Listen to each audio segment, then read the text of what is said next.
Okay. Well, Yep. we'll probably start. I think I picked you first, Jesse, to go first anyway. Uh, Great.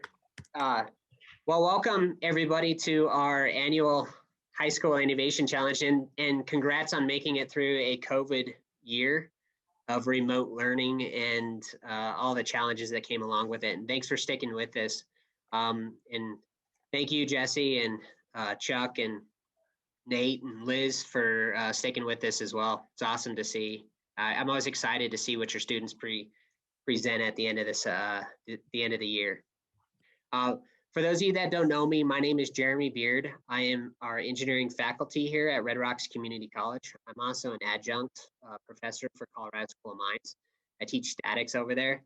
I have a third job too, which is I'm a project manager for Garver, and I design water wastewater treatment facilities for them. Let's see. I have my master's degree from Colorado School of Mines, so I know many of you probably might head that way. So if you ever want to talk about what it's like, feel free to ask me, as well as we have 4 judges tonight that have attended or are attending Colorado School of Mines right now. So with that, let me turn it over. Oh, before I do that, prizes at stake. I don't know how clear it was on what prizes were this year. Did Jesse, Chuck, and Nate, was that announced a little bit? Okay. So at stake tonight is first place team will win. Each student is going to win a $1,500 scholarship to Red Rocks Community College. Second place team will win a $1,000 scholarship to Red Rocks Community College, and third place team will win a $500 scholarship to Red Rocks Community College. And so those will be awarded to each student. So if there's 5 students on your team, each student will win $1,500 scholarships. In addition to that, the winning teams will each receive, each team member will receive a drone. I didn't order this. It's a mini foldable drone. It's got a mini camera on there for in-flight, as well as everybody, whether or not you win or lose, will receive an Idea Lab t-shirt from us. And so at the end of this, what we'll do at the end of this, I will send your teachers a email asking them for information, how many shirts, what sizes, etc. For all of you. Okay.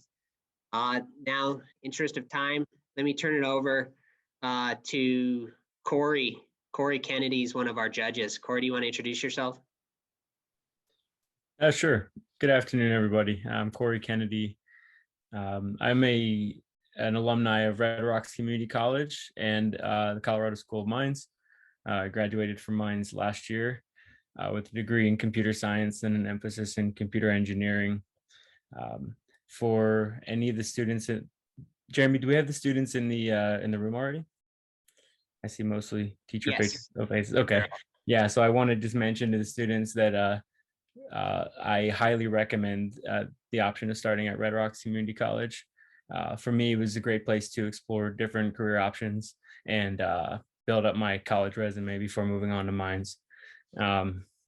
Yeah, so currently I'm working as a software engineer at Lockheed Martin Space, and I'm supporting the Artemis 1 missions, which are the missions that will take the Orion spacecraft back to the moon. Oh, yeah. Thank you, Corey. Lundy, can we have you go next? Yeah, hey, my name is Lundy Wire, and my friend Jeremy's. I started going back to college. Well, it's been about 6 years, and I started at community colleges because there's a lot more opportunity to learn, and it's easier going than a full-fledged four-year university. I landed into Red Rocks when I came here to Colorado. And then use their program to transition over to Mines into my sophomore year. So now I graduated as an electrical engineer, and I work at a company called Seeker. We design, build, and integrate satellite modules, much like the one Corey's working on now. But that is that is all I got. All right. Thanks, Lundy. Jessica. Hello, my name is Jessica Johnson. I'm currently in school at Red Rocks. I'm finishing this semester. I previously graduated with a bachelor's in environmental science and policy, but I decided to go the engineering route. So I've been taking prereqs with the Red Rocks Community College, and I met Jeremy, who liked my drive, so kind of pulled me into the Idea Lab, where I met a bunch of awesome people who are working on a ton of different things that I currently don't understand, but I've been working on this project that's in partner with Garver, the company that Jeremy works for, and Red Rocks. So we've been working on a water quality treatment project, which has been an eye-opening experience. But I actually just got hired on as Garver for an internship over the summer, and then I will be attending Mines for my master's degree in the fall. I'll be studying civil and environmental engineering, so a lot of work, but great place to be. Thanks, Jessica, and good luck at Mines for your master's. Sean. My name is Sean Jensen. I'm an engineer at Frontier Airlines out here in Denver. I graduated from the Colorado School of Mines with a mechanical engineer, well, an engineering degree with a mechanical specialty back in 2002, and actually went to school with Mr. Beard. So I've known him for a very long time. And I also have worked for the Department of Energy on wind and water technology grants, as well as supervising various ARA-era type grant distributions to federally recognized Native American tribes. So I've done a couple of different things, so not a bad deal. Thanks, Sean. All right. Do we have any questions before we start? So what we have is for student presenters, I don't know how often you use Zoom. Last time, I think we kind of just went with whatever the schools were using at the time to make it easier for the students to present. But there is a share screen button down at the bottom. You should all be able to share your screen and present. So if you have a PowerPoint or a video to show us, feel free to do that. We're going to try to hold you. I'll try to keep a little bit of time in there, but if teachers, if you could kind of monitor time, see if we can keep presentations around maybe 6 or 7 minutes, and then give us 3 or so minutes for judges' questions and answers. Cool. All right, Jesse, I'll let you take it over and drive it for your two teams. So first off, it doesn't matter which team goes first? Doesn't matter. Okay. However you want to set it up. Okay. So what I'd like to do is first have Team Mac and Cheese, which are Ethan Mann and Holly Anderson, to do the presenting, to share with us their project.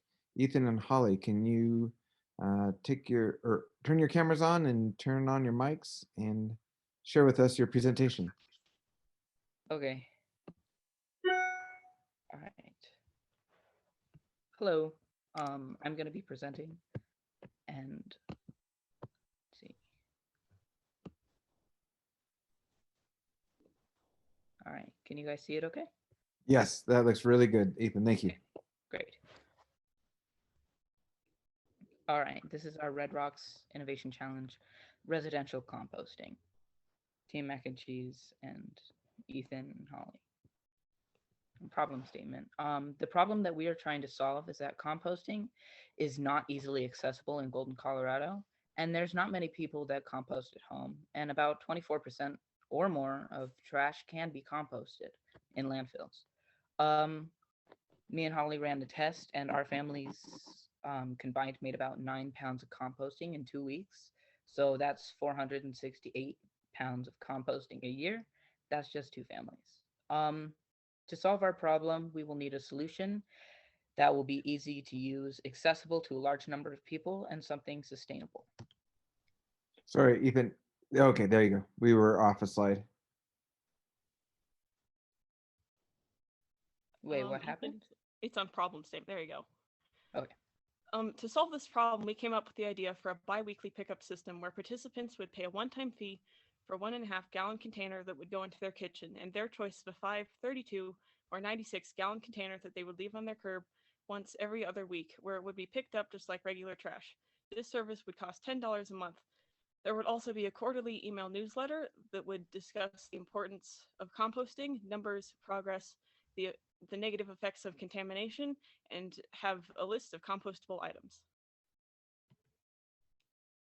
This is our design schematic. So this is our rapid prototype we made it a bit smaller than our final, with a list that they can follow and see what they can and cannot compost. We've got our 3D CAD design. We've got our bucket here, and then this is for the list to go in. And then our final design looks like this. And then here's our process map. First, the customer will sign up on a website for $10 a month. The customer will pay a one-time fee that is not changed based on what size is chosen. They can pick it up themselves for cheaper. The customer will receive a small 1.5-gallon bucket for the house with a lid and a list and what they can and cannot compost. They will also receive a larger bucket that will be used to be picked up. Every other week, we will pick up their composting from the larger bin. After being picked up, it will be taken to a larger facility where it can be composted correctly and in bulk.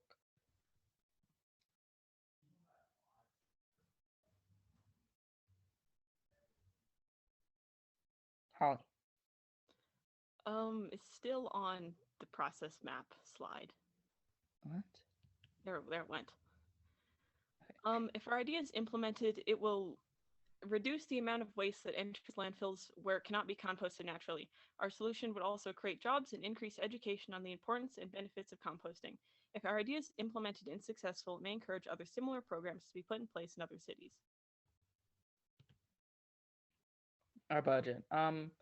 Holly used 11 cutting boards to make our design. So Holly bought 20 cutting boards in total, which cost around $20, and Holly's parents paid for. Any future design, we will have to make it more sturdy so it won't break if it is dropped, and we may also add handles for easier carrying.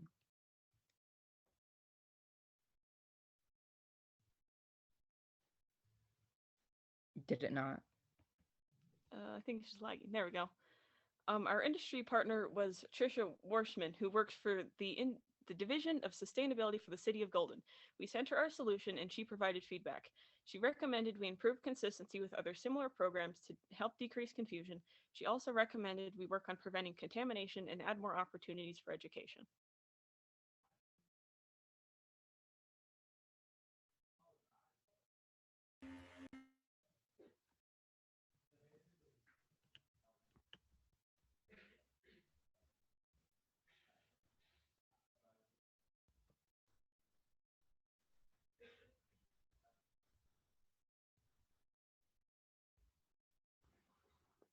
Hello?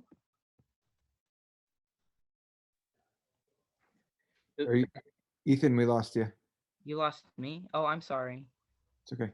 I don't know what happened. Did Holly finish reading her? Yeah, we're good. Yeah. Okay. I'm sorry. It's all good. Because our work cited. All right. So that's the end of our presentation. All right. Is there a time for questions now or questions later? How do you want to run that, Jeremy? We can ask questions now. We'll just do them right after. Judges, questions? I have a question. I did something similar to this in Florida and I work with restaurants, and I collected their compost because I was running a garden. So my question is, did you test your prototype? Did you compost for 2 weeks and see if there were any issues with smell or anything that would come along those 2 weeks, flies or something like that? The 2 weeks we composted, for me, it didn't cause, there wasn't much of a smell because of the lid. And it was easy for my family to follow the composting because of the list. And we did do, we got 9 pounds of composting in that 2 weeks between both of our families. Nice. Does anybody else have a question? Yeah, I have a question.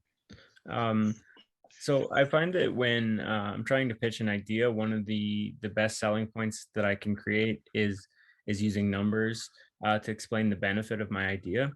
And so my question is, did you make an effort to quantify the value of your service, potentially projecting the number of the quantity of compost that you would remove, or put a dollar amount on the benefit of that service? I don't believe we did. Okay, no problem. Something to keep in mind for the future. Numbers really help sell an idea. All right. When reviewing your proposal, I noted that your lid for your box was significantly longer than the box itself. What was the reasoning behind that? I accidentally messed up while making it. Yeah, it was an accident. The final design, it would be smaller and it would probably clip in, so it doesn't just lay on top.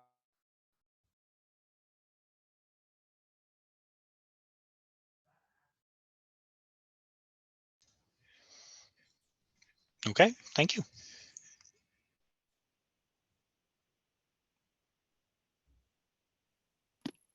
I had one final question. If this was implemented, did you have a plan on where you would take the compost, or who would get to use it, or maybe try to partner with like a local garden, or did you have anybody interested in that, the outcome of that, using that compost?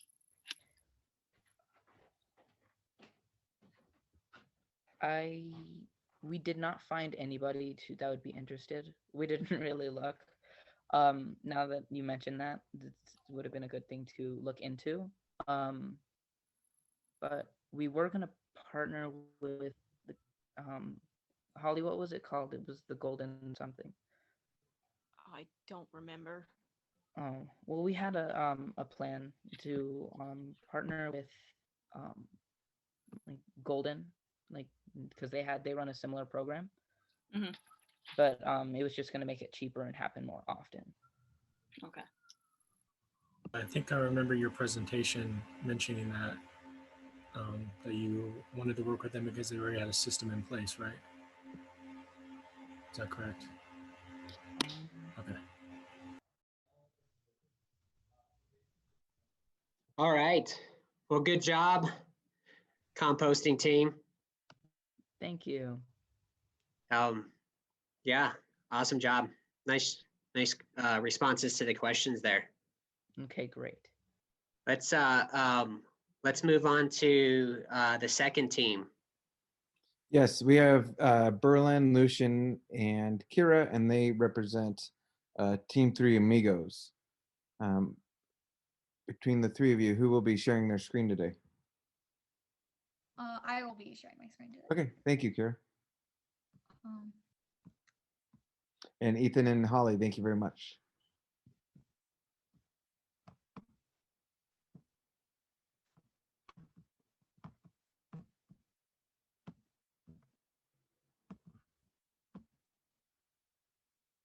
all right, can you see my screen? Yes, we can. Thank you. All right. Good luck. Pneumatic Device Systems in Colorado by Lucian Gimo. Berlin Sandberg. And Kira Jordan. So our question that we're answering is, how can we make pneumatic device systems more effective and efficient in saving methane and air? So in Colorado, our project revolves around these pneumatic device systems that control the pressure at oil wells and fracking sites in Colorado. So a lot of these devices are located in Weld County, which is east of Fort Collins. And so it's kind of local to us, and really important as well, as these devices working is also a safety issue. Most of these devices are also near neighborhoods, which could be dangerous if they malfunction. And so a lot of these devices often get confused when they're supposed to vent or bleed, which is the difference between slowly letting some out and letting a little bit at a time. And so it's also really important because a lot of the pollution comes from these pneumatic devices. So if they're releasing too much, this can cause a big impact, especially on methane emissions. So the cost and materials that we use. So our prototype system costs roughly $128. And in this design, we used a scale of 1 to 2. So ours is a little bit smaller than what it would actually be. If we were to build a 1-to-1 scale, it would cost around $258. And some materials we could use include PVC and PVC glue and other materials of that nature. So some pros and cons of our prototype include that it is very efficient and precise when it is performing. It is portable and lightweight. And instead of running on electricity, we can power it with a solar panel and other renewable sources. Some cons include that the PVC is not good for hot and cold conditions interchangeably. The ball valve needs to be replaced after 80,000 to 100,000 cycles, and the prototype doesn't have any place to vent the excess gas that it collects.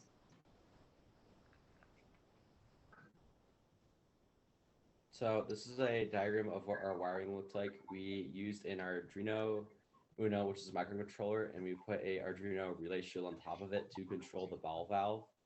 We ended up using 3 9-volt batteries. One was to power the Arduino, 2 were to power the relay, because the relay only supplied 5 volts and we needed 18 volts at least to power the ball valve.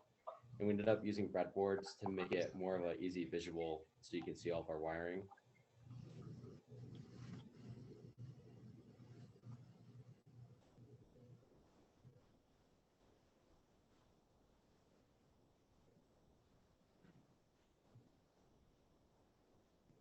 All right. Was there someone who's next? No, I don't think so. Okay, there we go. Okay. So the controls, we use an Arduino Uno, which is a very simple microcontroller. And we also use a relay shield, which just sticks right on top of the Arduino, and it pretty much opens a relay. So like a relay is like a power source. And so when you open that power source, it will emit energy, and when you close it, it won't emit energy. We used a air pressure sensor that was connected to the piping so we could regulate and pretty much collect data of what the PSI was inside of the tube, and whatever it's like between 20 and 40 PSI, it would tell the Arduino to open the relay to power the ball valve to bleed, which is letting the air out slowly, and between 5 and 20, it would let it out fast, which is called venting.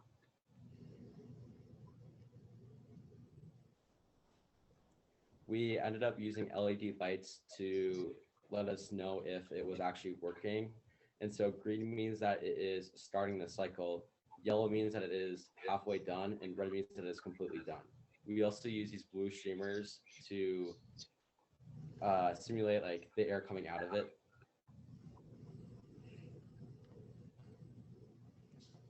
So venting is an intermediate release of pressure compared to bleeding, which is a slow release. And for this project, we conducted a short system, and benefits of using a short system include that less electricity is needed. It requires less maintenance. It will have a lower chance of leaks, and it is cheaper to insulate.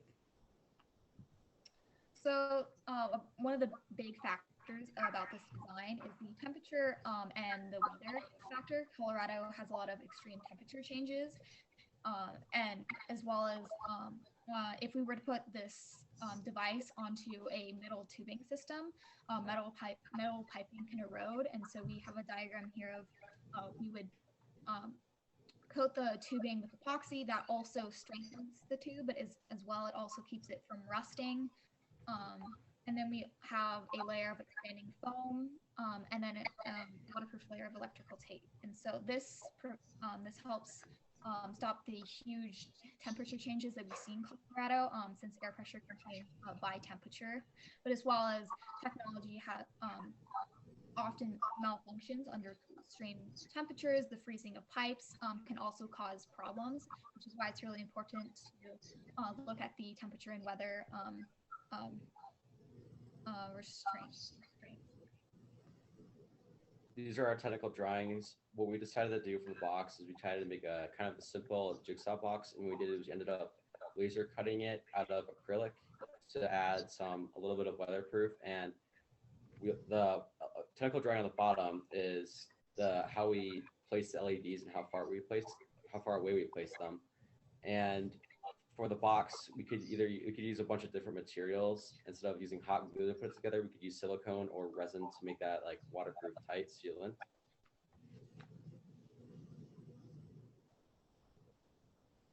This was our final product. This is what it looks like when it is all completed.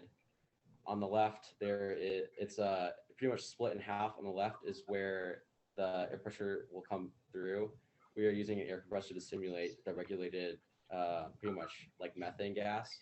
And so in the back, there is a air pressure sensor that connects to the Arduino, and that Arduino connects to the ball valve. And so let's say if the PSI is like 5 PSI, it will open the ball valve really fast, and that green LED will turn on, letting you know that the system is active. And on the right side, we thought that when the PSI would go through, that would go up a bit. It did not. And we also put that there so if we wanted to put something like maybe a container on the end of it to like maybe like push a turbine to make it like produce energy, that was something that we could do. And so we're going to kind of wrap up with the engineering process that we followed. So when we first started this project, we really started with the problem, and we started like talking about different ideas. We had some other projects ideas, but we chose this one just because it was something that we've never seen, and was also something that's very different. And then from there, we basically spent some time designing what exactly we're going to do, and then we kind of dived into creating it. So we created the tubing system, and when we started running it, we had to fix some of the coding issues, as well as like figuring out how to waterproof the system. And our last step is sharing it with other people. That's what we're doing now. And so for this project, we have two interesting industry partners. Mark Staugenhaus is an engineering integrity supervisor at the COGCC. And so he kind of helped us at the beginning of the project, kind of come up with like some sources. He really helped us with the idea phase. And then later into the project, we got a second partner, James Rowan. He's also an aerospace engineer. And so he just he looked at our prototype, and he was able to talk us through what we were doing and things that we can improve. Is there any questions?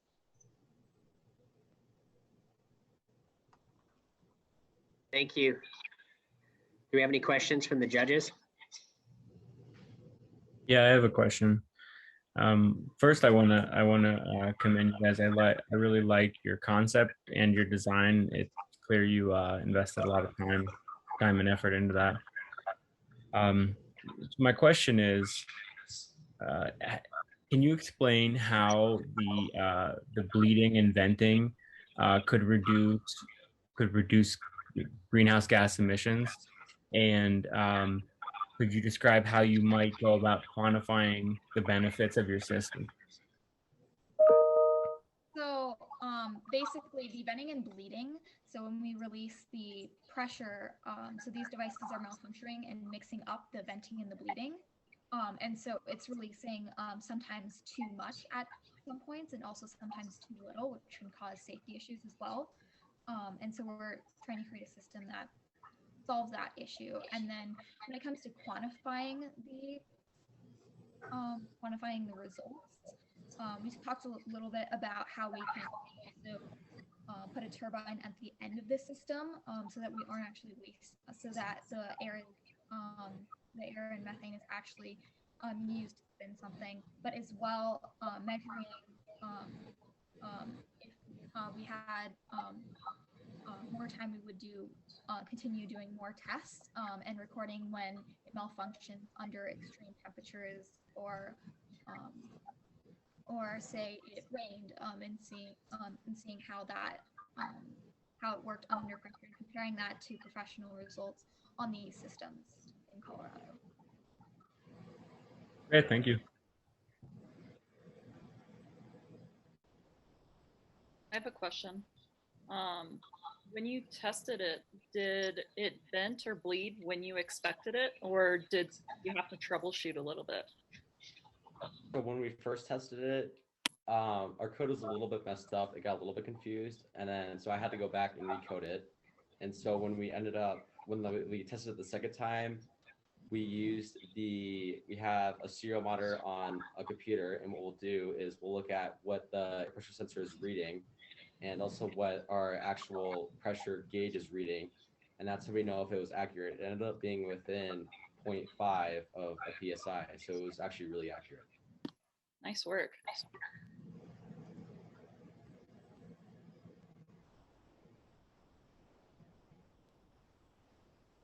Any more questions?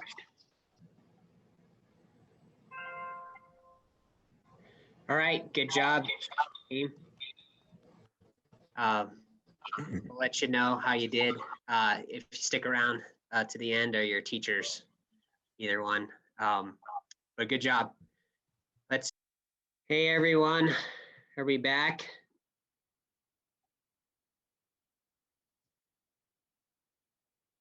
Jesse, Chuck, Nate.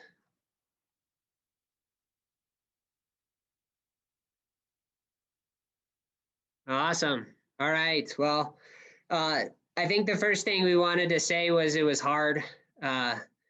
That's what we agreed upon with over in the room, the judges. The scores were actually pretty close, all the way up and down.